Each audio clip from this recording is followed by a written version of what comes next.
पेश करके फिर इंशाल्लाह दुरूद व सलाम पढ़ेंगे।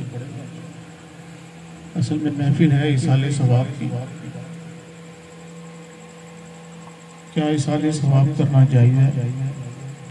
इसाले सवाब किस तरह किया जाता है और इसाले सवाब क्यों करते हैं, इसके ऊपर थोड़ी सी बात करेंगे, फिर इंशाल्लाह दुरूद व सलाम पढ़ेंगे। इन्नल्लाह व मलाइकतहु युसल्लूना अलन नबी या अय्युहल्लज़ीना आमनू सल्लु अलैहि व सल्लिमू तस्लीमा। अल्लाहुम्मा सल्लि अला सय्यिदिना व मौलाना मुहम्मदिन व बारिक व सल्लिम। अस्सलातु वस्सलामु अलैका या रसूलल्लाह व अला आलिका व अस्हाबिका या हबीबल्लाह। थोड़ा जोर से बोलेंगे ना तो मजा भी आएगा। इतनी रात तो नहीं कि नींद आ रही है। आप मेरे साथ मिलकर दुरूद पढ़े ना। अस्सलातु वस्सलामु अलैका या रसूल अल्लाह व अला आलिका व अस्हाबिका या हबीब अल्लाह। सरकार दो आलम नूरे मुजस्सिम शाह बनी आदम हजरत मोहम्मद मुस्तफा सल्लल्लाहु ताला अलैहि वसल्लम फरमाते हैं, जो शख्स मुझ पर एक मर्तबा दुरूद व शरीफ पढ़ता है, अल्लाह उस पर 10 मर्तबा रहमत नाज़िल। कितनी मर्तबा? 10 मर्तबा। और उसकी रहमत हर चीज के ऊपर हावी है। 10 दर्जात बुलंद कर देता है, 10 गुनाह मिटा देता है। तो दुरूद शरीफ की कसरत करते हैं। कुरान पाक में आता है, रब्बिरहमुमा कमा रब्बायानी सगीरा रब्बा नगफिरली वाली वालिदिया वलिल मोमिनीना यौमा यक़ूमुल हिसाब। पहली जो आयत मैंने पढ़ी उसमें अल्लाह ताला फरमाता है, सरकार ने फरमाया, अल्लाह अज़्ज़ा वजल हम पर ऐसा रहम फरमा जिस तरह हम छोटे थे बचपन में और हमारे माँ बाप ने हम पर रहम फरमाया।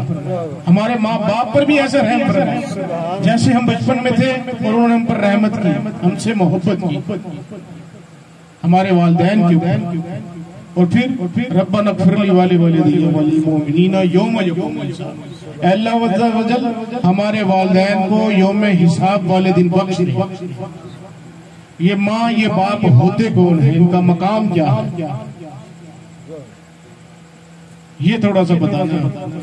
आजकल हम तो क्या करते हैं जी कि वो बुजुर्ग हैं, अम्मा जी बूढ़ी हो गई है तो बस ये नाउज़ुबिल्लाह इनका दिमाग खाली हो गया, इनकी नहीं सुननी। अब्बा 10 मर्तबा बुलाता है, औलाद कहती है ओहो नहीं। अब पूछिए, आपको तो समझ ही नहीं है, दुनिया बहुत आगे चली गई। आप वक्त के साथ नहीं चलते, वक्त के साथ चलना चाहिए। ये ऐसा दो है। हाँ, माँ बाप की मुखालफत आप कर सकते हैं जब मुखालफत करेंगे जब वो आपको दीन से हिलाए। एक दफा सैयदना सिद्दीक़ अकबर सरकार की बारगाह में तशरीफ फरमा थे।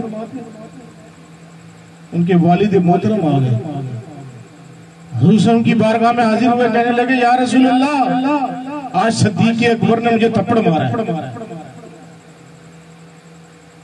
क्या मारा है? थप्पड़ मारा है। सैयदना सिद्दीक़ अकबर ने अपने वालिद मोहतरम के मुंह पे थप्पड़ मारा। सहाबा कराम परेशान, सब हैरान हो गए कि सिद्दीक़ अकबर को तो गुस्सा ही नहीं आता, ये तो बड़े ठंडे मिजाज के, ये तो कोई बात ही नहीं करते। आपने कहा जरा सिद्दीक़ अकबर को तो आने दो, उससे पूछे। सैयदना सिद्दीक़ अकबर आए, सरकार ने पूछा है, अबू बकर क्या माजरा है, तुम्हारे वालिद साहब तुम्हारी शिकायत लेके आए।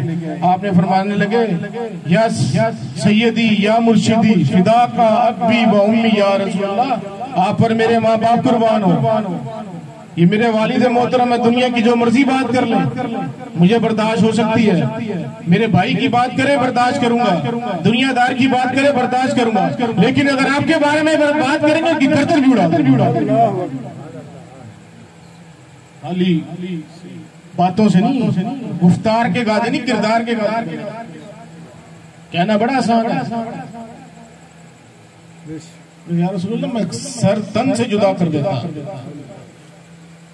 मैंने सिर्फ थप्पड़ मारा है, आपकी शान में अगर कोई गुस्ताखी करे तो बाप का मकाम है। बाप की रजा में खुदा की रजा है। आप जितने मर्जी मकाम पे चले जाए, बाप राजी नहीं है तो खुदा भी राजी नहीं है।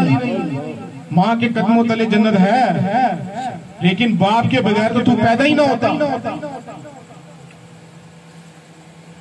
आज जना क्यों आम है? कोई फेसबुक पे लड़कियों के साथ चैटिंग पे है। पुराने दौर में जो लोग जना करते थे ना, उनसे जाके बकायदा लोग कहते थे जरूर तूने अपनी माँ से या बाप से बदतमीजी की है कि तूने गंदी औरत का मुंह देखा। जरूर तूने अपने माँ या बाप से बदतमीजी की होगी कि तू गंदी औरतों के मुंह देखता है। आज बाप बूढ़ा हो गया, उफ तक नहीं कहना।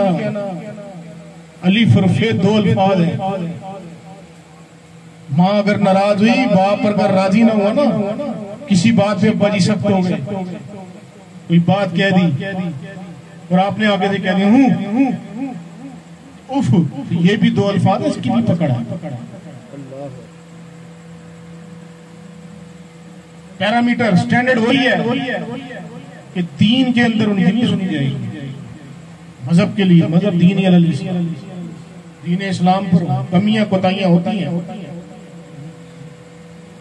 मेरे भाई बाप की जिनके वालिदैन मरने के बाद अगर दुनिया से चले गए, उनकी कब्र पे जाना हर जुम्मे, कब्र पे जाके दुआ मांगनी है उनकी बख्शिश के लिए। हर नमाज में आप पढ़ रहे हैं रब्बना इग़फिर ली वाली, मेरे वालिदैन को अल्लाह ताला बख्श दे, दुआ करनी है उनके लिए, उनका अदब करना है, उनको जिनसे मोहब्बत थी उनसे मोहब्बत रखनी है। ये नहीं है कि अपनी पार्टी का बंदा तो गुजरा ना, ये मुखालिफ पार्टी का आ गया जी बस। सबसे बड़ा अलमिया ये है, सबसे बड़ा। आज हम दावे करते हैं, बातें बड़ी बड़ी करते हैं। सबसे बड़ा पैरा दिया खत्म नबूवत के ऊपर पीर मेहर अली शाह साहब, सबसे बड़ा पैरा दिया। गुलाम मिर्जा कादियानी को बोला आजा लाहौर में, तू भी अपना कलम ले आ, मैं भी अपना कलम ले आऊंगा। देखते हैं जिसका कलम खुद ब खुद लिखेगा वो हक पर होगा। ये बातें भी तो बताओ ना लोगों को। ये कोई बहुत पुरानी बात तो नहीं कर रहा, हिस्ट्री है। चिश्ती है तो क्या हुआ, कादरी है तो क्या हुआ, नक्शबंदी है तो क्या हुआ, शोरवर्दी है, सबको अपनाओ। खत्मे नबूवत किसी की मिराज नहीं है। सरकार ने जिससे काम ले लिया ले लिया। गुलाम मिर्जा कादियानी मुनाजरा हो गया था, पीर मेहर अली शाह साहब ने कहा कि जिसका कलम खुद ब खुद लिखेगा वो हक पर होगा। ये मैं सूफियों की तरफ ले आया हूँ, वो लिया अल्लाह की तरफ ले आया हूँ। यहाँ पे बड़े बड़े तखस्सुस फिक़्ह के इमाम भी हाथ जोड़ के खड़े हैं। अब ये मौजू नहीं है, मैं अगर इस पे बहस करूं।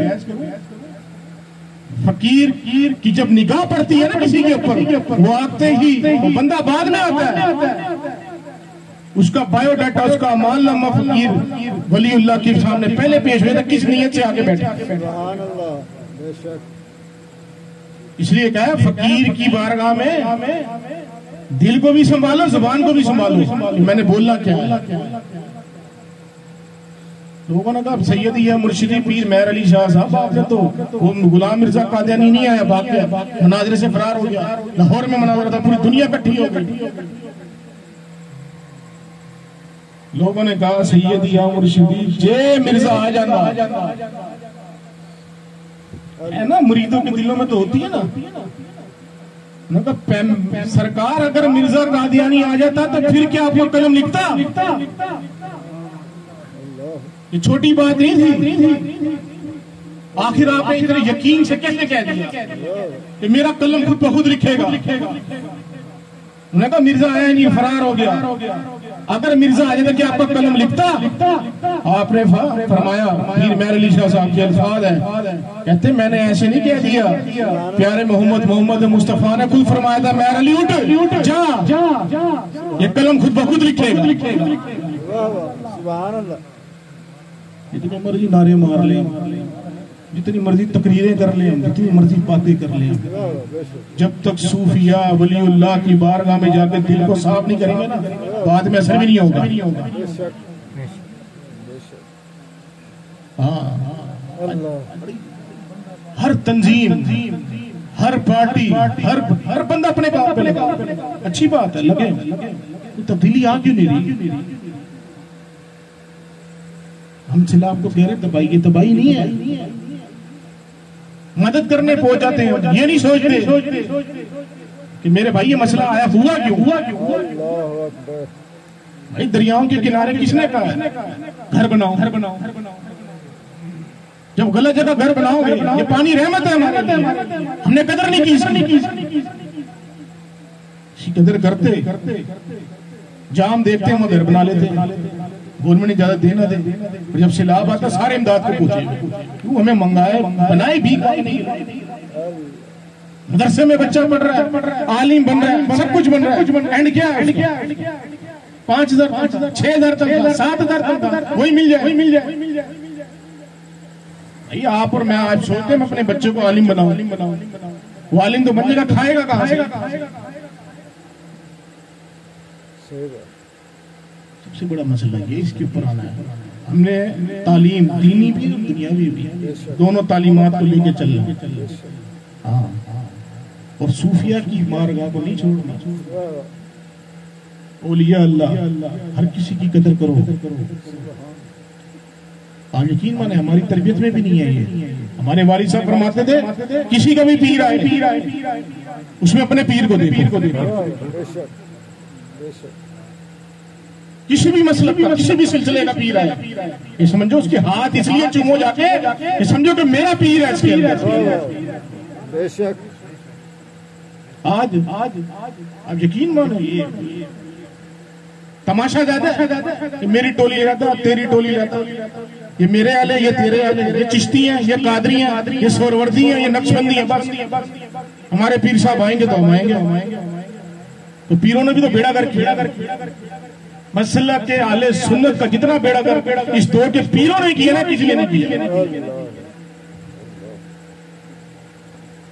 नहीं बात करेंगे इसके, मीठा मीठा खा लेंगे, कड़वा तू भाई बात करो ना, ये गलत है ना। जो हक सच बात है वो करो, सबको एक जैसा समझो। मेरे सरकार ने ये तरबियत नहीं दी। सहाबा कराम बैठे हैं मस्जिद नबी में, बैठे बुद्धू आया, उसने मस्जिद नबी में पेशाब कर दिया। आपने कहा उमर जाओ, अबू बकर जाओ, उस्मान जाओ, साफ करो। नहीं कहा सरकार इसकी टांगे तोड़, इसने भी नए अंदीन अपनाया, इसको क्या पता कि मस्जिद पाक होती है, जाके साफ करो। तो हमारे हाल तो ये, हम सगे भाई की शक्ल देखने को तैयार नहीं है। उसने इतना कमा लिया, उसने इतना खा लिया, उसने ना शुक्र। भाई पैसे के लिए लड़ रहा है, जमीन के टोटे पे लड़ाई हो जाती है। हम बड़े होंगे कब, तालीमें हासिल करा, कोई मुफ्ती बन गया, कोई आलिम बन गया, कोई पीएचडी कर ली, किसी ने एमएससी कर ली, कोई डॉक्टर बन गया। ये ऐसी लाइन खींची हुई है, ये इधर से गुजर गया, ये तो मेरी जगह थी, कत्ल हो गया। जिंदगियां गुजर जाती, शक्ल नहीं देखती। तो सबसे बेहतर तरीका इस साले सवाब का ये है, आप जो सबसे पहले तो 5 वक्त की नमाज पढ़े, नमाज के बाद अपने वालिदैन के लिए दुआ मांगो। जो मुसलमान मर्द औरतें हैं जो आ चुके हैं या आएंगे, सबकी बारगाह में पे एडवांस साले सवाब भी हो सकता है, अपने लिए भी रख सकते हैं। और ये नहीं है कि ये पानी या गिलास है, इसके ऊपर हमने पिया, जितने लोगों को साले सवाब करेंगे सबको सवाब मिलेगा, कटेगा नहीं। इसलिए सरकार की उम्मत को याद रखें, साले सवाब में अल्लाह जो पैदा हो चुके हैं रोजे क़यामत तक सबकी बारगाह में पेश करें, अपने माँ बाप की खिदमत करें। यकीन माने सिर्फ माँ के कदम चूमना शुरू कर दें, दीन भी मिलेगा, दुनिया भी मिलेगी। अदब सब करीनों में सबसे बड़ा करीन अदब है। अदब करें, लाजमी नहीं है महफिल कराई जाए तो साले सवाब होगा। घर में बैठे हैं, खाना खा रहे हैं, दुआ में अल्लाह इस खाने का सवाब सरकार की बारगाह में पेश करते हैं, तमाम अंबिया कराम की, सहाबा कराम की बारगाह में पेश करते हैं, कबूल फरमा। ये साले सवाब हो गया। कोई नेकी की है उसका साले सवाब कर दिया। फसल को पानी लगा रहे हैं अल्लाह के वजल, कि तेरी उम्मत की खातिर, तेरे महबूब की उम्मत की खातिर, इससे जो फायदा होगा उसका 1% मैं गरीबों में बांट दूंगा। किसी बच्चे को आलिम बनवा दे, कोई आलिम बन रहा है, नींद ने लाखों रुपया ना दे, मदरसे में जाके पैसा दे दे, ये बच्चा हाफिज कुरान बन रहा है, इसका पैसा साल का ये 2000-3000 मेरी तरफ। अपना माल नेक लोगों को खिलाओ, जब तक वो अल्लाह की इबादत करेंगे आपको उसका सवाब मिलेगा। अल्लाह अज़्ज़ा व जल गुफ्तगू में गलती हुई हो, बताई हुई हो, उसकी बारगाह में तौबा करते हैं, हमारी तौबा को कबूल फरमाए। तमाम हज़रात खड़े हो जाए, इंशाअल्लाह दुरूद व सलाम होगा, फिर उसके बाद दुआ होगा।